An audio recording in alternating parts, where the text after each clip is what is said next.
दोस्तों, कहा जाता है कि इच्छाधारी नाग और नागिन का अटल जोड़ी होता है। जो नाग और नागिन जन्मों जन्म तक ये रिश्ता निभाने का वचनबद्ध होते हैं।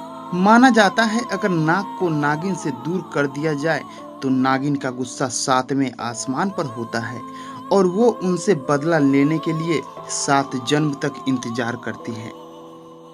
ऐसे ही एक सच्ची घटना बिहार के राजधानी पटना से लगभग 125 किलोमीटर दूर एक छोटा सा जिला शिवहर के समीप में हुआ।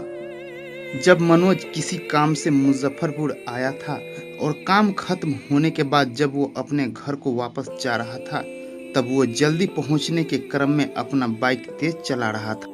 इसी दौरान मनोज के बाइक एक नाग के ऊपर से कुचलते हुए निकल गया। मनोज देखते हुए इस पर ध्यान नहीं दिया और अपने घर को जा पहुंचा।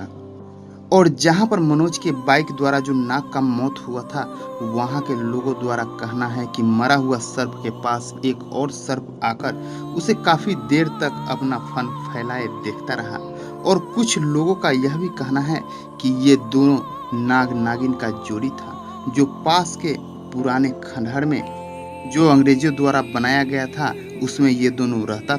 वहाँ के ग्रामीणों द्वारा कहा जाता है कि इस नाग नागिन को जोड़ी को उस खंडहर में कई बार देखा गया है। और वहाँ के ग्रामीणों द्वारा यह भी कहा जाता है कि कई बार उस खंडहर में मणि के आकृति के तीव्र रोशनी वाला वस्तु को देखा गया है।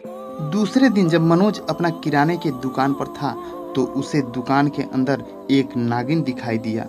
तो मनोज अपने एक पड़ोस के गांव से सपेरा बुलाकर उसे पकड़वाकर गांव से सटे जंगल में छुड़वा दिया और अपने दुकान पर आ गया। और जब शाम को मनोज अपना दुकान बंद करके घर आ रहा था तो मनोज को रास्ते में भी एक सर्प दिखाई दिया। उसे भी मनोज नजरअंदाज कर घर आ गया। और जब खाना खाने के बाद मनोज सोने के लिए अपना बिस्तर पर आया तो मनोज अपने बिस्तर पर भी एक सर्प को देखा।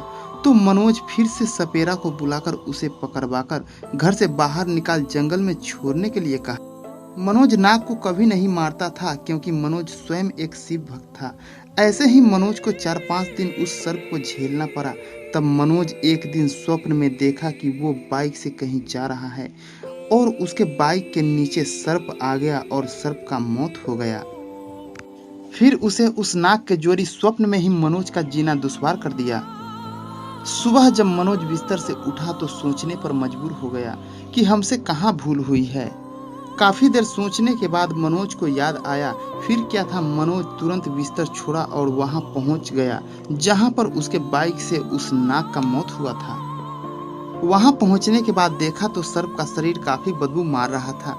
फिर भी मनोज वहीं पर लकड़ी के दुकान से लकड़ी लाकर उस नाग का अंतिम संस्कार किया। तब तक वहां पर उस नाग का दूसरा जोड़ी भी पहुंच गया और अपना फन फैलाए उस नाग का अंतिम संस्कार को देख रहा था। जब सर्प का अंतिम संस्कार हो गया तो मनोज अपने घर को चल दिया और खुद में काफी अफसोस कर रहा था। दोस्तों, आज तक नागिन ने नाग को मारने वाला व्यक्ति को जीवित नहीं छोड़ा है, लेकिन मनोज को छोड़ा तो वह सिर्फ और सिर्फ शिव भक्त और तथा अनजान में हुई गलती के कारण छोड़ा। दोस्तों, मनोज तो शिव भक्त तथा अनजान में हुए गलती के कारण बच गया, लेकिन आज तक नागिन के गुस्सा से कोई भी नहीं बचा है।